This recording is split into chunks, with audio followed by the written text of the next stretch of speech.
57문부터 59문인데요. 하나하나씩 좀 같이 살펴보죠. 57문을 제가 먼저 읽으면 여러분들이 답을 함께 읽어주시면 좋겠습니다. 지역교회는 무엇입니까? 시작.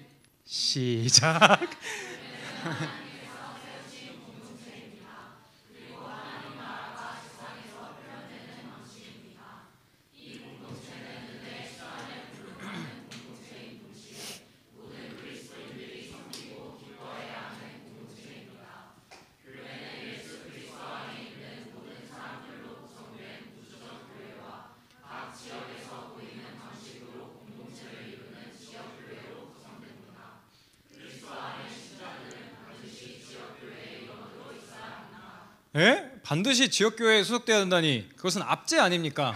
시작. 미안 다시 해볼까요? 시작.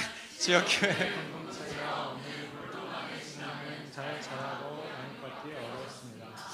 또한 그리스도인 제자 서로를 사랑하라는 명령을 지킬 수 있는 참 역시 사라집니다. 우리가 공동체를 위해 짐을 들이지 않고 모두가 소비적으로 교회를 향한다면 결국 구원을 위한 좋은 것들을 다 잃어버리게 될 것입니다. 직분자들이 그리스도를 따라 나다짐으로 소속된 그리스도인들을 위해 희생하고 섬기며 소속된 그리스도인들이 그들의 섬김을 기뻐하고 따른다면 교회는 완성된 하나님의 나라를 드러내는 모습으로 변할 것입니다. 그럼 직분자는 무엇이며 어떤 역할을 합니까? 시작. 직분자들은 장로와 집사입니다. 장로는 교회의 성도들을 섬기고 말씀과 기도로 우경을 하는 역할을 합니다. 특히 특별히 성도 중에서 가르침을 전담하는 역할을 하는 사람은 목사라고 합니다. 이들은 예배를 인도하고 성도들을 상담하며 강혜적인 방식으로 말씀을 전하며 설교합니다. 집사는 교회의 행정과 사무, 구제를 전담함으로 교회를 섬깁니다. 그리고 국내교회는 직분의 7일을 따라 다양한 필요를 충족시키는 직분자들을 세울 수 있습니다. 네, 그렇습니다. 이 시간교리문답 지금까지 읽은 것들과 그리고 제가 말씀한 구절을 좀 읽으려고 합니다. 에베소서 4장 11절부터 16절인데요. 아마 여러분들이 많이 들어본 말씀일 텐데 제가 한번 읽어보겠습니다. 에베소서 4장 11절부터 16절입니다. 그가 어떤 사람은 사도로, 어떤 사람은 선지자로, 어떤 사람은 복음 전하는 자로, 어떤 사람은 목사와 교사로 삼으셨으니 이는 성도를 온전하게 하여 봉사의 일을 하게 하며 그리스도의 몸을 세우게 하려 함이라. 우리가 다 하나님의 아들을 믿는 것과 아는 일에 하나가 되어 온전한 사람을 이루어 그리스도의 장성한 분량에 충만한 데까지 이르리니 이는 우리가 이제부터 어린아이가 되지 아니하여 사람의 속임수와 간사한 유혹에 빠져 온갖 교훈의 풍조에 밀려 요동하지 않게 하려 함이라. 오직 사랑 안에서 참된 것을 하여 범사에 그에게까지 자랄지니라. 그는 머리니 곧 그리스도라. 그에게서 온 몸이 각 마디를 통하여 도움을 받음으로 연결되고 결합되어 각 지체의 분량대로 역사하여 그 몸을 자라게 하며 사랑 안에서 스스로 세우느니라. 아멘. 네. 여러분들이 자주 사용하시는 어플들 중에 보면 이제 뭐 배달의 민족 뭐 이런 것들 있죠. 저도 배달의 민족 좀 자주 쓰고 그러는데 그 어플을 보면 이제 그 음식점의 음식에 대한 다양한 리뷰들이 달려 있습니다. 이제 리뷰만 봐도 이제 어떤 마음에서 리뷰를 달았는지 좀 알 수 있죠. 정말 리뷰 이벤트만을 위한 리뷰들이 있기도 하고요. 뭐 점 하나 딱 찍고 만다든지 그냥 정말 너무 맛있어요. 딱 이러고 마는 이제 그런 경우들도 있고, 되게 이제 정말 너무나도 맛있어서 그거를 어떻게든 표현하려고 막 사장님 너무너무 감사합니다. 이런 음식들을 만들어 주셔서 너무 감사하고 막 이런 것들을 써 붙이기도 하고, 그러니까 본인들의 실수에 대해서, 그러니까 그 가게의 어떤 실수에 대해서 정직하게 인정하는 것들에 대해서 치하하는 글들도 있죠. 사장님이 까먹고 뭘 안 갖다 주셨는데 다시 갖다 주시면서 너무나도 죄송하다고 해주셨어요. 근데 그래서 뭐 태도가 너무 좋았습니다. 막 이런 것도 있고, 제가 봤던 것 중에 정말 이제 웃겼던 것 중에 하나는 그거였어요. 이제 닉네임이 약간 이런 식이죠. 이제 맛있으면 짖는 개. 본 적 있으실까요? 그래는 그냥 월월월월월 그렇게 지저대는 소리만 있는 그런 리뷰들도 좀 본 적이 있는 것 같습니다. 굳이 이런 리뷰에 대한 이야기로 좀 설교를 시작하고 싶은 거는 여러분들에게 사실 이 질문을 던지기 위해서예요. 여러분들이라고 한다면요, 여러분이라면 시간교회에 어떤 리뷰를 달겠습니까? 여러분이라고 한다면 지금 여러분은요 청년 일부 공동체에 별점을 몇 개를 드리겠습니까? 리뷰를 어떻게 달까요? 우리는 종종 교회를요, 하나님의 가족이 아니라 그냥 나의 신앙생활을 위한 서비스 기관으로만 생각하게 되기도 해요. 이 교회의 설교는 나랑 맞나? 이 교회의 찬양팀은 내 감성에 좀 맞나? 막 예를 들어 지금 방금 이제 찬양팀 같이 하고 했잖아요. 이 찬양팀 맞나? 좀 더 일렉 기타가 있어야 되는 거 아니야? 제 욕심이에요. 뭐 그런 거 아니야? 막 이런 생각들도 할 수 있는 거죠. 그리고 이런 생각도 합니다. 사람들이 나를 잘 대해줄까? 이 세 가지 질문은요, 제가 예를 들어서 던졌던 이 질문들은 사실 되게 중요한 질문이에요. 어쩌면 여러분들에게 뭐 설교 혹은 찬양팀, 공동체의 분위기, 이 모든 것들이 여러분들로 하여금 내가 교회에 와서 버티게 만들지, 교회에 와서 누리게 만들지를 결정하는 굉장히 중요한 지표가 되기도 하니까요. 설교, 뭐 찬양, 공동체, 이 모든 것들이요. 이 질문 자체가 그렇기 때문에 완전 잘못됐다라고 보기에는 좀 어렵습니다. 저는 그렇게 말하고 싶지는 않은 것 같아요. 근데 문제는요, 이런 질문만으로 교회를 평가하기 시작할 때 생기죠. 그 순간 교회는요, 더 이상 하나님을 예배하는 공동체가 아니라 내 취향을 만족시켜야 하는 그런 공간이 되어버립니다. 내 만족을 위한 교회가 되는 거예요. 우리는 교회를 소비하는 걸 좋아합니다. 저는 지금 여기서 우리라고 했어요. 저 역시도 포함하고 있다고요. 하나님조차도 내 행복을 위한 어떤 수단으로 대하기도 하는 거예요. 나에게 유익이 되는 예배라고 하면, 유익이 된다면 예배를 드리고, 나에게 유익이 없다면 언제든 떠날 수 있는 그런 태도가 저와 여러분들 모두에게 있다는 거예요. 그런데 성경이 말하는 것은 어떻게 말하고 있습니까? 에베소서 2장 19절은요, 그러므로 너희는 바깥 사람도 아니고 길가에 나둥그러서 거처 없이 떠돌아다니는 나그네도 아니고 성도들과 같이 동일한 시민이고 하나님의 권속이야, 하나님의 백성이야, 소유야, 하나님의 자녀들이야 라고 그렇게 얘기를 하고 있어요. 이걸 통해서 우리가 알 수 있는 거는요, 교회는 조직이 아니라는 겁니다. 교회는 하나님의 가족이라는 거죠. 가족은 효율성으로 움직이지 않습니다. 사랑과 헌신이 가장 큰 동력이 돼서 묶이게 되죠. 우리는 자주 이렇게 얘기를 해요. 교회는 나한테 은혜를 주는 곳이야. 맞아요, 은혜를 주는 곳입니다. 그런데 그것은 어떻게 보면요, 반만 맞는 말이기도 해요. 왜냐하면 우리는 교회에 와서 은혜를 누리기도 하지만요, 우리는 교회에 우리가 할 수 있는 은혜를 끼치기도 하죠. 그렇기 때문에 교회는요, 내가 복을 소비하기만 하는, 하나님으로부터 오는 복을 소비하기만 하는 그런 장소가 아니라 하나님의 은혜가 나를 통해 흘러가는 그런 통로다라는 거예요. 그렇기 때문에 교회는 내가 무언가를 받기만 하는 것이 아니라 내가 드려지는 곳이다라고도 볼 수 있다라는 거죠. 여러분, 우리가 예배 드릴 때요, 하나님은 단지 우리의 기분을 위로하시려는 게 아닙니다. 그분은 우리를 새롭게 빚어 가시죠. 그리고 그 새로움은요, 언제나 공동체 안에서 이루어지게 돼 있어요. 우리 혼자선 자라날 수가 없습니다. 예배는요, 뭐 어딘가에서 혼자 드릴 수도 있을지도 몰라요. 드릴 수 있습니다. 그런데 사랑은요, 공동체 속에서만 배울 수 있죠. 용서는 상대가 있을 때에만 가능해요. 뭔가 용서를 할 대상이 있어야 될 거 아니에요. 겸손은요, 다른 사람들과 내가 부딪히면서 내가 얼마나 교만한 사람인지를 발견하게 될 때부터가 시작할 수 있어요. 그때부터 겸손을 향한 여정을 우리는 시작할 수 있다고요. 나 혼자서는 내가 겸손을 배울 이유도 사실 없지 않을까요? 하나님은 우리를 혼자 신앙생활하는 사람으로 부르지 않으셨습니다. 하나님은 우리를 교회의 일원으로 부르셨어요. 오늘 본문인 에베소서 4장 11절부터 16절은요, 특히 교회의 본질과 목적에 대해서 굉장히 명확하게 우리들에게 보여주고 있죠. 바울이 말했던 것처럼 그가 어떤 사람은 사도로 부르고, 어떤 사람은 선지자, 복음 전하는 자, 목사와 교사, 이는 성도를 온전하게 하여 봉사의 일을 하며 그리스도의 몸을 세우려 함이다라고 얘기를 해요. 한번 봅시다. 교회의 직분자, 교회 공동체, 이 모든 것들은요, 내 편안함만을 위해서 준 게 아니라는 거예요. 목적이 뭐라고요? 그리스도의 몸을, 성도를 온전하게 하고 봉사의 일을 하면서 그리스도의 몸을 세우려 하는 데에 그 목적을 둔다라고 말씀 가운데 명확하게 나와 있다라는 거예요. 그래서 저는 오늘 설교를 통해서 이 세 가지를 좀 함께 살펴보려고 합니다. 먼저는 교회가 우리들의 유익만을 위한 것이 아니라는 것, 그리고 우리가 교회를 사랑하지 못하는 이유에 대해서도 한번 생각을 해보고요. 그리고 마지막으로 어떻게 하면 교회의 리뷰어에서 멤버가 될 수 있는지에 대해서 좀 살펴보려고 합니다. 하나님께서 교회를 세우신 목적에 대해서 생각했을 때 우리가 읽은 본문을 통해서 보면 성도 온전하게 하고 봉사에 일하고 그리스도의 몸을 세우려 함, 계속 지금 얘기를 하고 있죠. 이 한 구절에 교회의 본질이 다 담겨 있습니다. 성도를 바르게 온전하게 하고 봉사의 일을 하게 하고 그리스도의 몸을 세워나가는 그 과정, 이 세 가지는요 교회가 가져야 되는 방향성에 대해서 우리들에게 말해줍니다.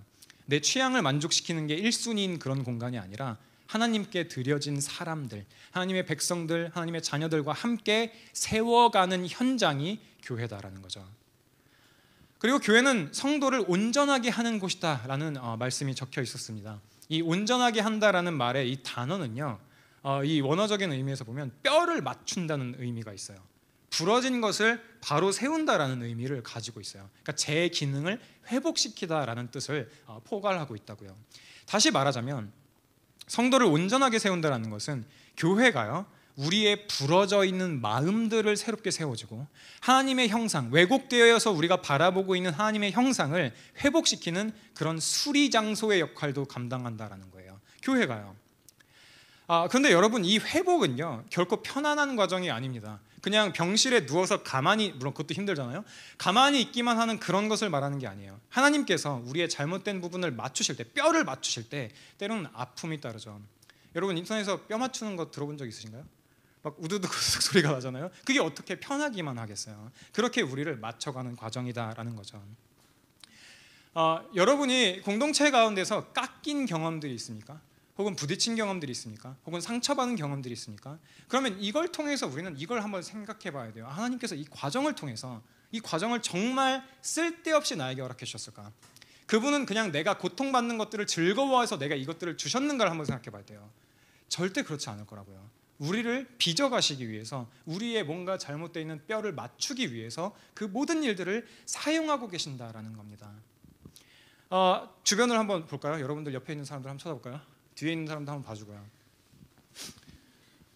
교회는요 여러분 주변에 있는 것처럼 불완전한 사람들이 불완전한 인간들이 모여있는 곳입니다. 네, 그래서 상처도 있고요, 오해도 있고요, 실수도 있어요. 아니 악의적인 것도 있을 수 있죠.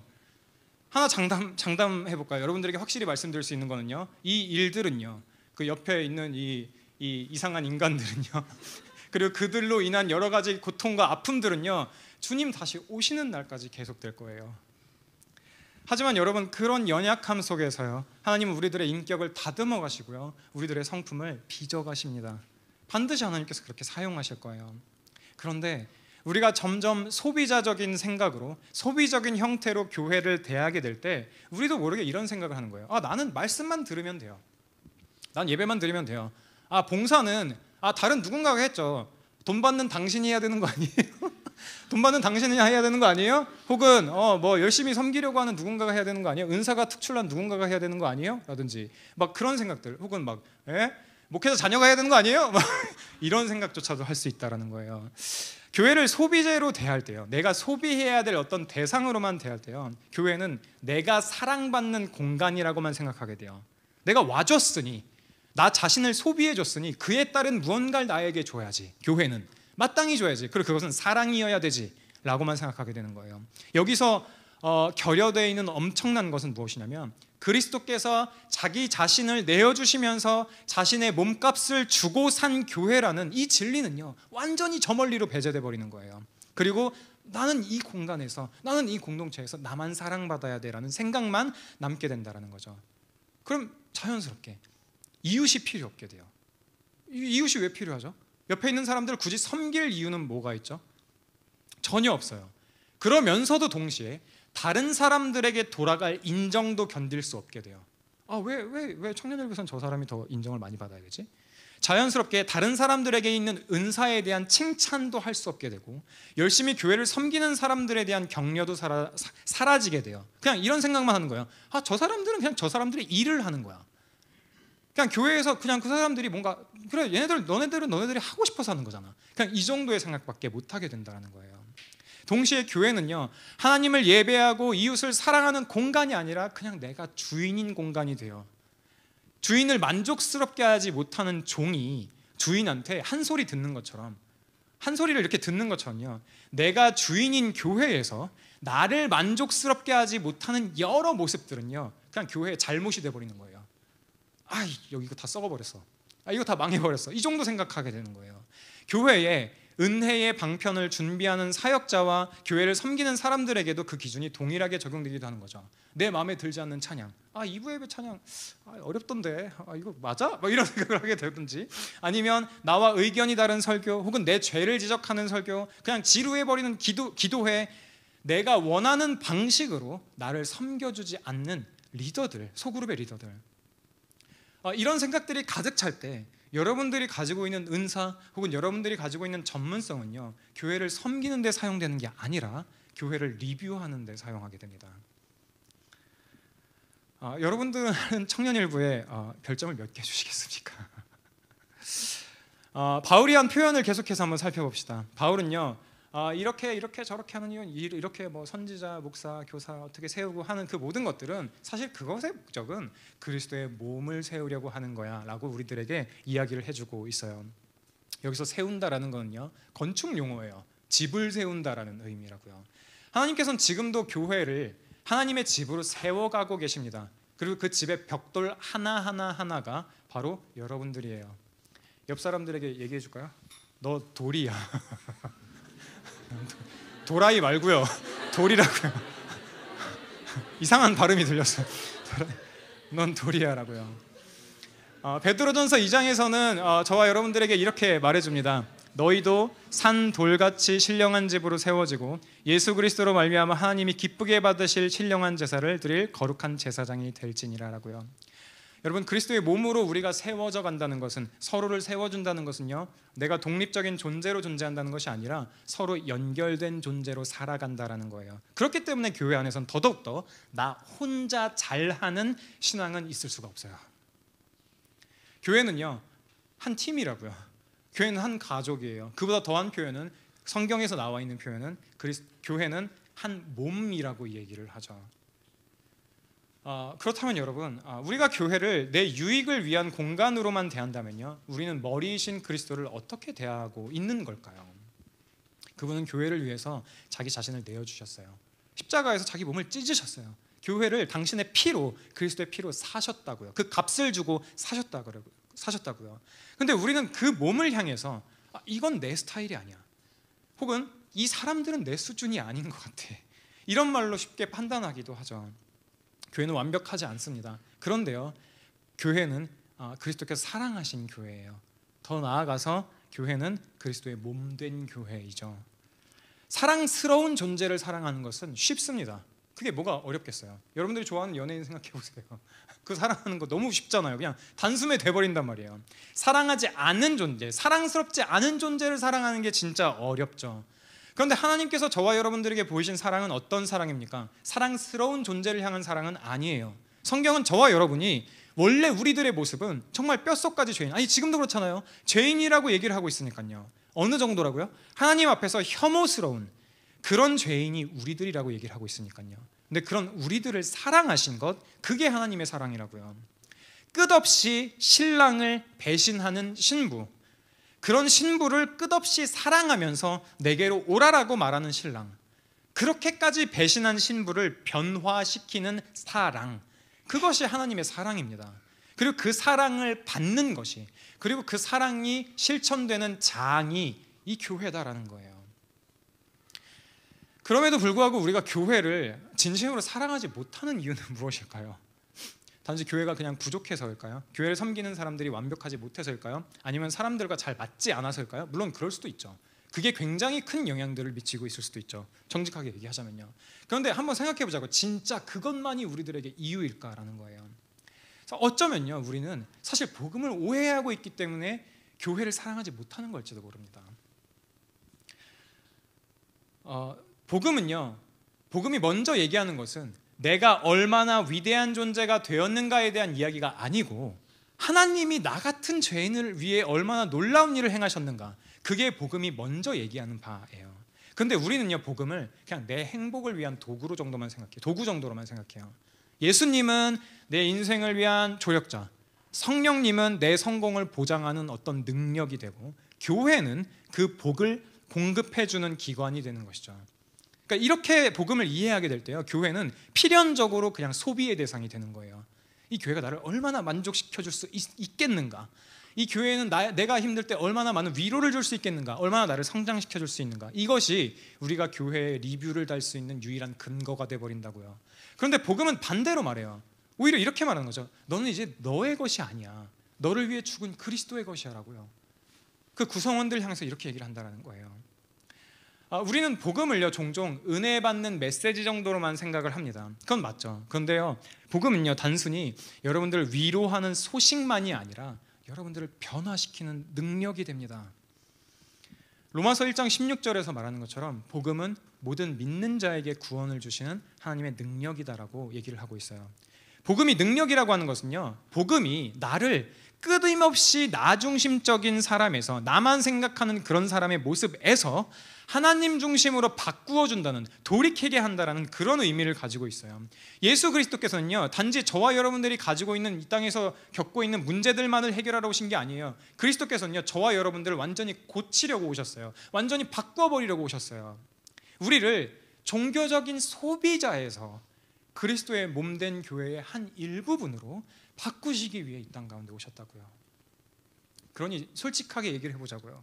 저와 여러분들의 신앙은 어떻습니까? 저와 여러분들의 신앙은 어떻습니까? 우리는 교회에서조차 그냥 내가 은혜를 얼마나 받았지를 그것만으로 판단 기준을 삼고 있지는 않습니까? 여러분 언제부터 예배가요 나의 평가의 대상이 되었습니까? 예배는요 내가 평가하는 시간이 아니라요 내가 하나님께 드려지는 시간이에요. 우리를 부르신 분께 경배 드리는 시간이라고요. 교회는요 저와 여러분들의 기분을 만족시키는 공간이 아니에요. 하나님께서 우리를 거룩해 하기 위해서 사용하시는 장소라고요. 복음을 오해하면 교회도 오해할 수밖에 없게 돼요. 복음을 나 중심적으로만 받아들이면 계속 교회를 향해서 계속 왜 나한테 이런 정도의 유익을 주지 못하지? 왜 나한테 이런 정도의 서비스를 제공하지 못하지? 라는 생각밖에 못하게 되는 거예요. 그렇지만 복음을 바르게 이해할 때 교회는요 하나님께서 나를 빚어가시는 도구이자 장, 또한 내가 사랑으로 실천해야 하는 그러한 장으로 생각하게 돼요.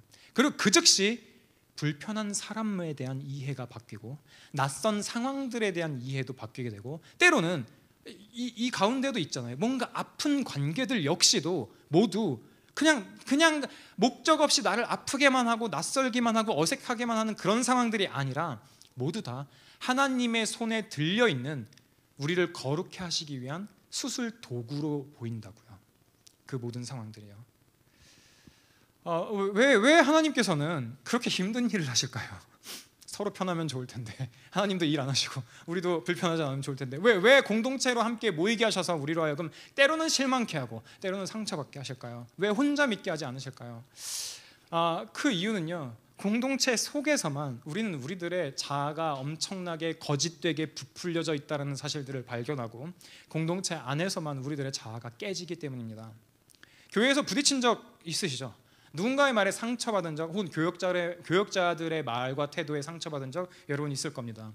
섬김을 하는 여러분 가운데 어느 부분에서든 섬기는 분들이라면 섬기면서 억울한 마음이 들 때도 꽤나 많이 있었을 거예요. 그때 하나님께서는요 여러분들을 버리신 게 아니라고요, 여러분들을 다듬고 계시는 거라고요. 요한복음 15장에서요 예수님은 여러분들이 아주 잘 알고 있는 비유죠. 자신을 포도나무요 너희들은 가지야 라고 이렇게 비유를 하십니다. 그리고 말씀을 하시죠. 2절 중간을 제가 읽어드릴게요. 무릇 열매를 맺는 가지는 더 열매를 맺게 하려 하여 그것을 깨끗하게 하시느니라. 깨끗하게 하신다라는 말은요 깎는다라는 말이에요. 아프지만 그 깎임을 통해서 열매를 맺게 된다라는 거죠. 그리고 교회는 그 깎임의 장소예요. 하나님께서 교회를 통해 우리들의 교만을 꺾으시고 자기중심적인 욕심을 잘라내십니다. 그리고 그 자리에 그리스도의 사랑과 겸손을 심으시는 거죠. 그리고 열매 맺게 하시는 거예요. 조금씩 열매를 보게도 해주시는 거예요. 교회가 그리스도의 몸이라고 하는 것을 생각할 때, 에베소서에서 말하는 그리스도의 몸이라는 것을 생각할 때 우리가 교회를 향해서 나는 교회를 믿진 않아, 난 예수님을 믿을 거야, 난 교회는 가진 않을 거야, 난 예수님만 믿을 거야 라는 것은 사실 그 말에 사실 예수님께서는 이렇게 말씀하시는 거죠. 너가 그런 태도를 가진다면, 너가 그렇게 말하는 거라고 한다면 사실 너는 이렇게 말하는 거야. 나는 사랑하지만 내 몸은 싫어요. 너무 저질스러웠나요? 아차 싶었어요. 왜 이렇게 올라간지 모르겠어요. 너는 사랑하지만 네 몸 뭐 아시겠죠? 뭔 내용인지. 네, 몸은 싫어요라고 하는 것과 같다고요. 여러분 주님은 교회를 위해 자기 자신을 주셨어요. 그리고 우리에게 이렇게 명령하시죠. 우리가 제일 듣기 싫어하는 말이요, 너희도 서로 사랑해라. 내가 너희를 사랑한 것 같이. 교회를 사랑한다는 건요, 예수님을 사랑한다는 것의 실제적인 표현이에요. 그래서 우리는 이렇게 또 다시 물어봐야 되죠. 나는 교회를 사랑하는가? 나는 청년일부를 사랑하는가? 아니면 단지 교회를 통해 나를 사랑하고 있는가? 이것도 충분히 가능한 일이잖아요. 교회를 통해 나를 사랑하는 일이요. 교회의 리뷰어로 남는 거는요, 그냥 단순히 냉소적인 태도만을 말하는 게 아닙니다. 사실 그것은 어느 정도의 통제를 유지하려는 시도이기도 하죠. 왜냐면요, 내가 상대적으로 평가하는 위치에 있으면 그렇게 상처를 받지 않을 수 있거든요. 예전에 저는요, 그러니까 제 얘기를 이제 여러분들이 좋아하실지 모르겠지만 일단 들으세요. 저는요, 제가 여러분들 나이 때, 그러니까 이제 또 라떼는 안 할 수가 없는데, 제가 여러분들 나이 때는요, 여러분들 나이 때 엄청나게 섬겼어요, 이 말을 하려는 게 아니고요. 저는 여러분들 나이 때에 엄청나게 교회를 비판했어요. 그러니까 지금 여러분들이 아마 그때 저의 모습을 보시거나 저와 같은 공동체에 있었다면 분명히 이 소리 할 거야. 저 오빠 진짜 미친 사람 같아.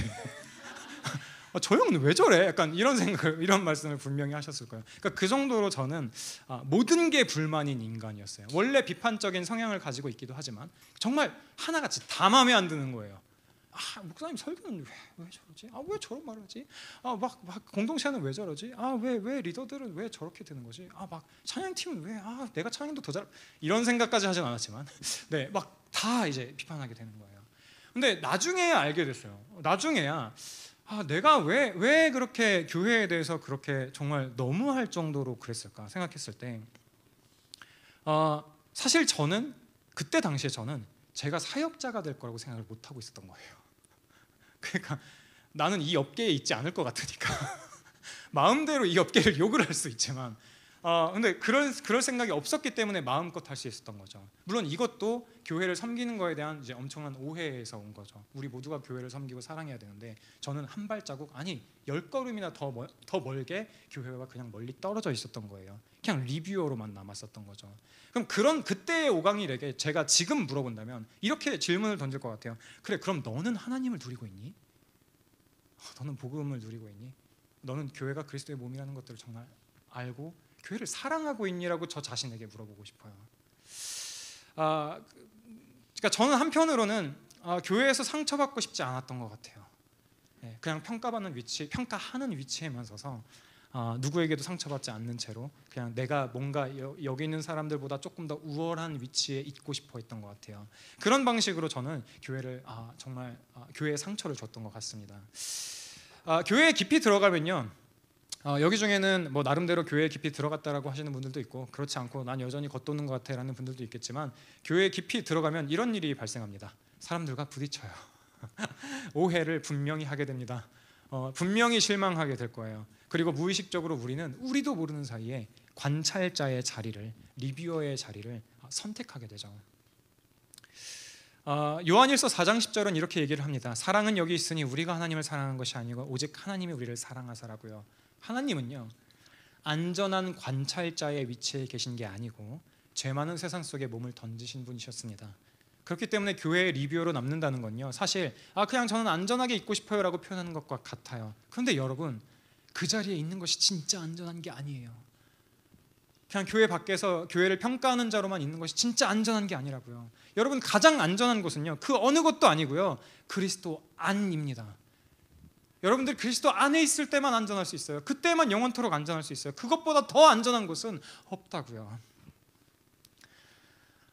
교회를 리뷰하는 사람으로만 남는 것이 거리를 두고만 있는 신앙이라고 한다면요, 교회의 몸된 지체된 멤버로서의 신앙은요, 참여하는 신앙이라고도 볼 수 있습니다. 성경은 계속해서 말하는 것 중에 하나는 우리를 그리스도의 몸에 연결된 존재로 그렇게 묘사하죠. 그래서 고린도전서 12장 26절은 이렇게 얘기해요. 만일 한 지체가 고통을 받으면 모든 지체가 함께 고통을 받고라고요. 한 지체가 고통을 받으면 모든 지체가 함께 고통을 받고라고요. 여기서 중요한 거는요, 이렇게 연결돼 있다라는 거예요. 교회에 우리가 함께 거한다라고 하는 게 지금은 그냥 옆자리에 앉아 있고 이렇게 이렇게 의자에서 그냥 따닥따닥 붙어있는 이런 모습이지만 그냥 교회 멤버로서 있는다는 게 단순히 오강일 시광교회 교인 이 정도 이름만 올린다는 게 아니라요, 다른 사람들의 기쁨과 고통이 나의 일이 되는 삶을 사는 거예요. 그런 삶을 살게 되는 것을 말한다고. 이 연결이 이 신앙생활의 진짜 실체다라는 거예요. 실제다라는 거예요. 그냥 리뷰어로만 살면 신앙생활은요, 정보로만 존재합니다. 아, 저기 저렇더라, 저 소그룹은 저렇더라, 뭐 어떤 섬김팀은 저렇더라. 그러니까 그렇게 정보로만 존재해요. 그렇지만 멤버로서 우리가 한가운데에 들어가게 된다면 신앙생활은 관계가 되죠. 저 소그룹 누가 아프대, 저 부서에 누가 아프대, 그 정도 수준이 아닌 게 되는 거예요. 내가 아픈 거야. 우리가 다 같이 아파야 마땅한 거예요. 오히려 누군가의 아픈 모습을 보면서 아무렇지도 않은 나의 모습을 볼 때 오히려 우리들은 진지하게 무서워하면서 생각할 수 있죠. 나는 어디에 속해 있는 거지? 나는 어디에, 그리스도의 몸에 속해 있는 건가? 나는 어디에 속해 있는 거지? 나는 홀로 있는 것인가를 생각해 볼 수 있다는 겁니다. 그리고요, 하나님은 언제나 관계의 하나님이시죠. 삼위일체 하나님께서는요, 본질적으로 함께 하시는 분이시고요, 우리를 그 관계 안으로 초대하셨어요. 그렇기 때문에 교회의 멤버로 사는 것은요, 삼위 하나님의 내적인 생명에 참여하는 일입니다. 그리고 이게 저와 여러분이 받은 부르심이라고요. 교회 멤버로 산다는 것은 그냥 공동체 안에서 야, 우리 그냥 평화롭게만 살자, 그 정도가 아니에요. 하나님의 나라의 증거를, 하나님의 나라를 세상 가운데 증거하는 그런 삶을 사는 것을 의미한다는 거예요. 요한복음 13장이 말하고 있는 것처럼, 13장 35절에 말하고 있는 것처럼, 너희가 서로 사랑하면 이로써 모든 사람이 너희가 내 제자인 줄 알리라. 여러분, 세상은요, 교회가 완벽해서 주목하지 않아요. 세상은요, 교회가 돈이 많아서 주목하지 않아요. 힘이 세서 주목하지 않는다고요. 여러분들도 마찬가지잖아요. 여러분들도 시간교회에 오게 된 것들이, 아니면 그 이전의 교회들을 처음 선택해서 가게 된 것들이 완벽해서가 아니었을 거라고요. 완벽하지 않잖아요. 돈이 많아서가 아닐 거라고요. 없잖아요. 더 힘이 세서가 아니라고요. 힘도 없잖아요. 그렇게 해서 주목하지 않아요. 세상은요, 교회가 사랑으로 서로를 붙잡기 때문에 놀라게 되는 거예요. 진작에 내버릴 수 있는 사람들, 진작에 손절하고 모른 척할 수 있는 사람들을 끝없이 사랑하기를 요청하고 부르고 있기 때문에 놀라게 된다고요. 사랑이라고 하는 삼위 하나님의 대답을 우리가 세상 속에 외칠 때 세상은 놀라게 된다고요. 어떻게 이런 대답을 할 수 있지라고요. 서로 다른 사람들이 포기하지 않고 함께 머무를 때요, 함께 머무르길 선택할 때 세상은 전에 없던 사랑을 보게 됩니다. 멤버로 산다는 것은요, 그 능력을 세상 앞에 드러내는 거예요. 이게 우리가 교회의 일부로 존재하는 이유죠. 다시 질문을 저와 여러분들에게 해볼까요? 여러분들은 교회를 리뷰하는 사람입니까? 아니면 교회의 한 지체가 되는 사람입니까? 교회의 일부로서 함께 아파하고 함께 영광을 누리는 사람입니까? 교회를 리뷰하는 일은 오히려 쉽습니다. 제가 해봐서 안다니까요. 하지만 교회를 사랑하는 일은요, 헌신을 필요로 합니다. 죽겠어요. 아무튼 리뷰어는요, 교회를 분석하기만 하지만 멤버는요, 교회를 함께 짓습니다. 어떻게 해요? 나 자신을 깎아가면서요, 나 자신을 때로는 부수면서요, 많이 인내하면서요, 기도하면서요, 같이 하자고 전혀 그럴 마음이 없는 사람들을 함께 끄집어 당기면서요, 끌어당기면서요, 그런 방식으로 교회를 함께 지어갑니다. 그리고 하나님은요, 우리를요, 교회를 짓는 자로 그렇게 부르셨죠. 하나님께서는 여전히 그 일들을 행하고 계십니다. 어떻게 해요? 그 일을 함께 우리가 동참하는 방식으로 계속해서 교회를 세워가고 계신다라고요. 그러니 여러분, 교회의 리뷰어로만 머물지 마십시오. 그 교회의 멤버로 서십시오. 그 자리가 여러분들을 부르신 자리예요. 그 자리예요. 이건 단순히 그냥 교회에 열심히 참여해라 이 정도 말이 아니에요. 삼위 하나님께서 어떻게 세상을 구원하시고 우리를 어떻게 그 일에 참여시키셨는가에 관한 이야기다라는 거예요. 성경은 처음부터 끝까지요, 하나님을 공동체적인 하나님으로 드러냅니다. 삼위일체 하나님으로요. 하나님은 홀로 계신 존재가 아닙니다. 성부, 성자, 성령 서로 안에 함께 거하시며 사랑과 일치 속에서 영원히 교제하시죠. 그 사랑의 관계, 그 완전한 연합이 하나님의 존재 방식입니다. 이 하나님의 사랑이 창조라는 방식으로 흘러져 나왔고, 그 사랑은 인간의 타락 이후에도 멈추지 않았어요. 이 세상을 사랑하사 아들을, 독생자를 이 땅 가운데 주셨고요, 성자 예수 그리스도께서는 십자가에서 우리를 위해 자기 자신을 내어주셨고요, 성령께서는 지금도 우리를 통해 교회를 세우시고 우리를 그 사랑의 공동체로 계속 이끌고 계십니다. 교회는 단지 사람들이 모여서 와 우리끼리 너무 좋다 그냥 복작복작거리는 그런 정도의 공동체가 아니에요. 교회는 삼위 하나님의 교제 방식이 이 땅 위에 드러나는 그런 표지라고도 볼 수 있습니다. 하나님께서 성부 안에서 계획하시고 성자 안에서 성취하시고 성령 안에서 완성시키시는 이 완벽한 영원한 사랑의 흐름이 교회라는 이름으로 이 시간 속에 나타나게 된 것이죠. 이게 복음의 신비입니다. 단순히 나 혼자 구원받고 나만 좋으면 돼라는 그런 소식이 아니라요. 복음이 그런 소식이 아니라요. 하나님께서 우리를 그분의 공동체적인 사랑으로 불러들이신 그런 초대장이라고요. 그리고 교회의 멤버가 된다는 것은 그 삼위 하나님의 영원한 사랑 속에 들어가는 것을 의미합니다. 그리고 그 일에요, 저와 여러분들을 동역자로 부르시는 거예요. 그 영광스러운 일이에요. 하나님은 천사를 보내 교회를 세우지 않으셨어요. 그분은 우리를 부르셨어요. 저와 여러분들을 부르셨어요. 흠 많고 연약한 사역자를요. 흠 많고 연약한 여러분들, 죄도 많고 죄도 많고 더럽고 추악한 여러분들을요. 뭔가 많이 붙였죠? 그 여러분들을 통해서 하나님께서 그리스도의 몸을 세워 가십니다. 이 부르심이 얼마나 영광스러운 일입니까? 성부께서 기획하신 이 구원 역사, 성자 그리스도께서 피 흘려 사신 교회의 몸, 성령께서 지금도 빚어가시는 그 공동체로요, 우리를 부르셨어요. 교회 멤버로 산다는 것은 상처받아야 되는 길을 선택하는 것이고, 인내해야만 하는 상황을 맞닥뜨릴 수밖에 없는 상황이고, 용서해야만 하는 상황들을 겪는 그런 일이지만요, 그 안에서 우리는 삼위 하나님의 사랑을 실제로 경험하게 됩니다. 그 사랑 안에서 우리는 변화되고 세상은 우리를 통해 복음을 보게 되는 것이죠. 여러분, 하나님은 여전히 자신의 교회를 세워가고 계십니다. 성부의 계획이 변하지 않았기 때문에, 또 성자 예수 그리스도의 피가 여전히 유효하기 때문에, 그리고 성령님께서 오늘도 저와 여러분들을 교회로 부르고 계시기 때문에요, 여전히 그 교회를 하나님께서 우리를 사용해서 세워가고 계시죠. 그러니 여러분, 더 이상 리뷰어가 아니라요, 한 몸 이룬 멤버로 그리스도의 몸을 함께 세워갑시다. 우리 함께 찬양합시다.